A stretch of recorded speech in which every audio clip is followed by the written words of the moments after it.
Everyone, this is Rajesh Kumar from Happy Evergreen Senior Secondary School, Mahendragarh. Today we are going to start chapter number 1 in history of class 6th. What, where, how and when. क्या, कहाँ, कैसे और कब. सबसे पहले तो हम discuss करें कि हिस्ट्री हमारे लिए इम्पोर्टेंट क्यों है. बहुत से स्टूडेंट्स का ये कहना है कि history is a boring subject, but students without history we can't know about our past. हमारे पास्ट में क्या था, हमारे पास्ट में किस तरह के लोगों के मकान थे, कैसे वो लोग कपड़े पहनते थे, कैसे उनका जीवन यापन था, एग्रीकल्चर फॉर्म क्या था, ये सारी की सारी चीज़ें हमारी जो हिस्ट्री है वही हमें बताती है. तो it's a very interesting subject और हम इस वीडियो में आगे इसी तरह की बातें करने वाले हैं. तो देखिएगा, सबसे पहले तो हम स्टार्टिंग करते हैं कि रसीदा कोई लड़की है और उसका एक क्वेश्चन है. वो सुबह सुबह क्या होता है कि he sat reading the newspaper. वो एक न्यूज़पेपर बैठी हुई न्यूज़पेपर पढ़ रही होती है. सडनली हर आईज फैल ऑन अ स्मॉल हेडलाइन. उसकी आंखें, उसकी नज़रें एक छोटी सी हेडलाइन पे जाती हैं. 100 years ago, 100 साल पहले. हाउ सी वॉन्डर्ड, वो बड़ी हैरान थी. Could anyone know what had happened so many years ago, कि क्या कोई जानता है कि इतनी साल पहले क्या होता होगा. स्टूडेंट्स, यू कुड यस्टरडे, कल you could listen to the radio. आपने कल रेडियो सुना, वॉच टेलीविजन देखा, रीड ए न्यूज़पेपर पढ़ा. Last year ask somebody who remembers. अगर पिछले साल की बात कोई आपसे पूछे कि बट व्हाट अबाउट लॉन्ग, और इससे थोड़ी सी लंबी पूछे, लॉन्ग अगो, और लंबी समय की पूछे, तो let us see how it can be done. तो ये कैसे होगा, यानी हमें पुरानी बातें किस तरह से याद होंगी, हमें कैसे पता होगा कि हमारे पास्ट में जीवन कैसा था. तो इसके लिए हिस्ट्री बहुत ही इंपॉर्टेंट है. तो आइए हम स्टार्ट करते हैं कि what can we know about the past. हम पास्ट के बारे में क्या जानते हैं. There are several things we can find out. बहुत सारी ऐसी चीज़ें हैं जिनको हम ढूंढ सकते हैं. व्हाट पीपल एट, कि लोग क्या खाते थे. द काइंड्स ऑफ क्लोथ्स, कैसे कपड़े पहनते थे. They wore the houses in which they lived, किस तरह के मकानों में वो लोग रहते थे. We can find out about the lives of hunters, शिकारियों का जीवन कैसा था. हर्डर्स, चरवाहों का जीवन कैसा था. जो पशु चराने वाले लोग हैं उनको हर्डर्स बोलते थे. फार्मर्स, किसानों का जीवन कैसा था. रूलर्स, राजाओं का जीवन कैसा था. मर्चेंट्स, व्यापारियों का जीवन कैसा था. प्राइस्ट, पुजारियों का जीवन कैसा था. शिल्पकार, क्राफ्ट्स पर्सन्स जो है, शिल्पकारों का जीवन कैसा था. जो कलाकार होते थे, हाथ से जो बुनकर वगैरह थे, उनका जीवन कैसा था. म्यूजिशियंस का जीवन कैसा था. साइंटिस्ट का जीवन कैसा था. We can also find out about the games children played. हम उन खेलों के बारे में भी जान सकते हैं कि जो खेल बच्चे खेलते थे. द स्टोरीज दे हियर्ड, जो कहानियाँ उन्हें सुनाई जाती थी. द प्लेज दे सा, किस तरह के नाटक वो लोग देखा करते थे. द सॉन्ग्स दे सैंग, किस तरह के वो लोग गाने गाया करते थे. तो सबसे फर्स्ट टॉपिक हम लेते हैं कि वेयर डिड पीपल लिव, लोग कहाँ रहते थे.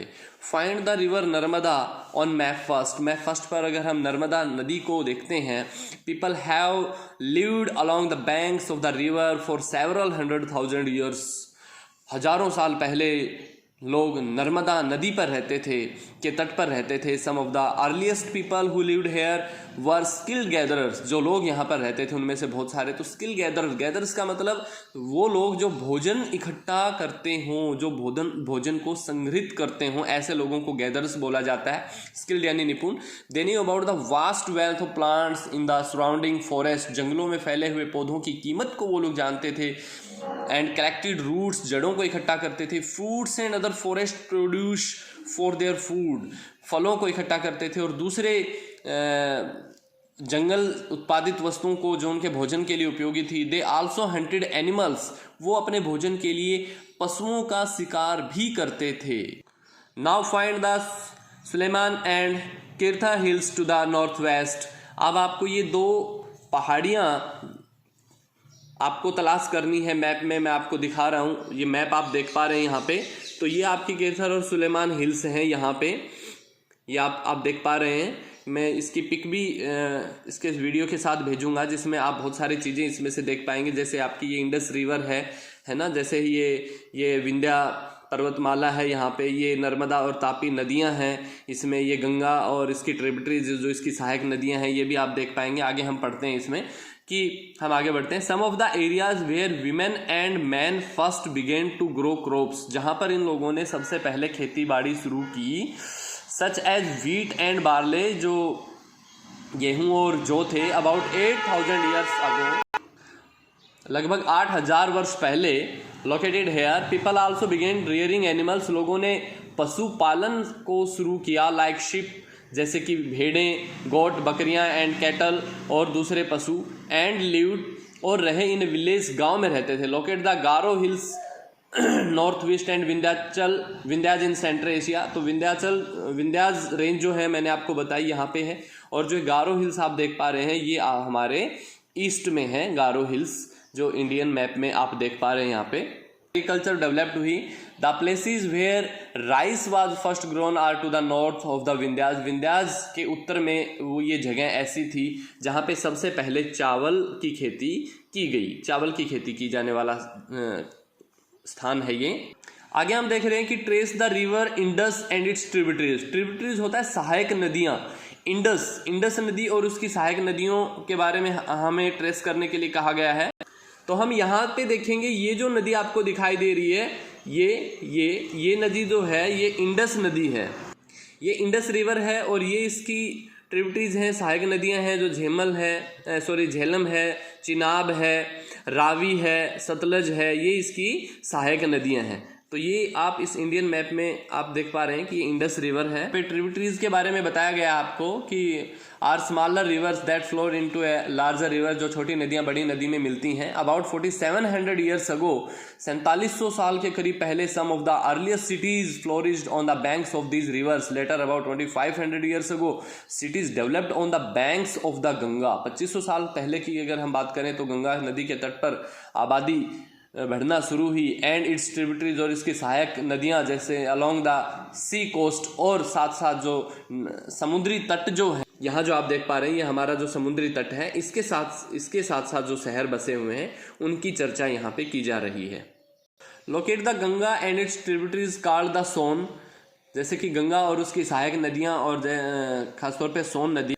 तो यहाँ आप देख पा रहे हैं कि ये हमारी गंगा नदी है, यमुना है, चंबल है, और ये जो सोन नदी है ये इसकी सहायक नदियाँ हैं। यहाँ पे इसका जिक्र यहाँ पे किया गया है। बहुत समय पहले इन एंशिएंट टाइम्स जो गंगा के जो साउथ का जो इलाका था उसे मगध के नाम से जाना गया, जो आजकल बिहार में है। इट्स रूलर वर पावरफुल, इसके राजा बहुत ही शक्तिशाली हुए, and setup a large kingdom, उन्होंने एक बहुत बड़ा साम्राज्य स्थापित किया। Kingdoms were set up in other parts of the country, दूसरे देश के दूसरे हिस्सों में भी इस तरह के साम्राज्य स्थापित हुए।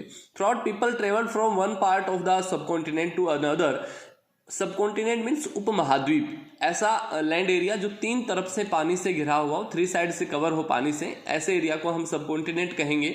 The hills and high mountains including the Himalaya, जिसमें हिमालय भी हैं, इसमें हिल्स भी हैं, ऊंचे ऊंचे पर्वत भी हैं शामिल है, जैसे कि हिमालय है, डेजर्ट्स, रेगिस्तान है, नदियां हैं, सीज हैं, मेड जर्नी डेंजरियस, जिससे उनकी यात्राएं बड़ी कठोर या खतरनाक हुई, बट नेवर इम्पॉसिबल, लेकिन असंभव कभी नहीं। So man and women moved in search of livelihood, अपने जीवन यापन की तलाश में लोग एक जगह से दूसरी जगह पर गए। As also to escape from natural disasters, वो प्राकृतिक आपदाओं से बचने के लिए भी वो लोग एक जगह से दूसरी जगह पर जाते थे, जैसे लाइक फ्लड्स, जैसे कि बाढ़ आ जाना, ड्राउट्स, सूखा हो जाना। समटाइम्स मैन मार्च्ड इन आर्मीज, कुछ सैनिक दलों में भी लोग बढ़ते थे। कंकेरिंग अदर्स लैंड, दूसरे राज्यों को जीतने के लिए। बिसाइड्स मर्चेंट्स ट्रेवल्ड इन कारवाज, इसके अलावा जो व्यापारी थे वो कारवाज में एक जगह से दूसरी जगह पर ट्रेवल्ड करते थे। अब कारवां क्या होते हैं कि जब एक बहुत बड़ा दल एक साथ एक जगह से दूसरे जगह पर जाता है तब उसे हम कहेंगे कि कारवां। अर्थात मर्चेंट्स जो है कारवां में क्यों चलते थे, क्योंकि उनको लूटपाट का डर होता था कि दूसरे लोग उन्हें क्योंकि उनके साथ कीमती सामान होता था, कुछ पैसे होते थे, तो उनको लूट ना लें दूसरे लोग, इसलिए वो लोग कारवां में चलते थे, सिंगल नहीं चलते थे। Ships carrying valuable goods from place to place, वो जहाज़ों के माध्यम से वैल्यूएबल गुड्स यानी कि कीमती सामान को एक जगह से दूसरे जगह पर ले जाते थे। एंड रिलीजियस टीचर्स, और जो धार्मिक गुरु थे, वाक फ्रॉम विलेज टू विलेज, वो भी एक गांव से दूसरे गांव में जाते थे प्रचार करने के लिए, अपने अपने धर्म के तरीकों का प्रचार करने के लिए वो एक जगह से दूसरी जगह पर जाते थे।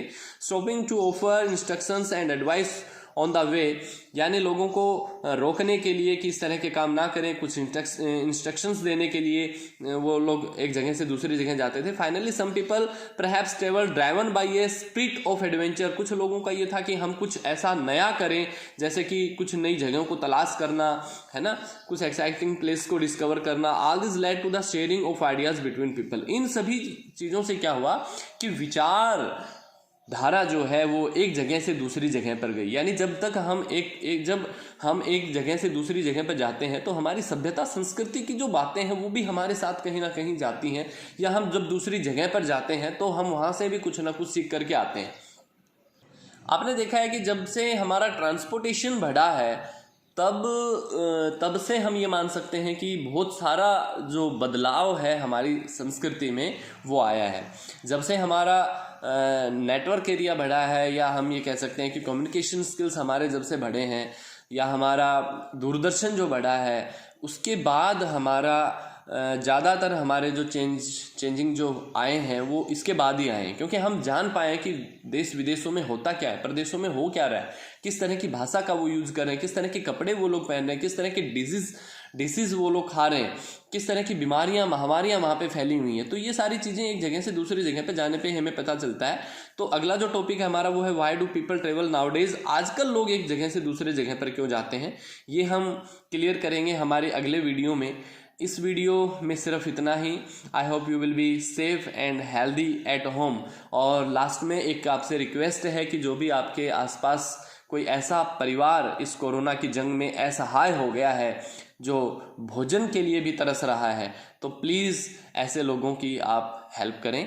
Thank you.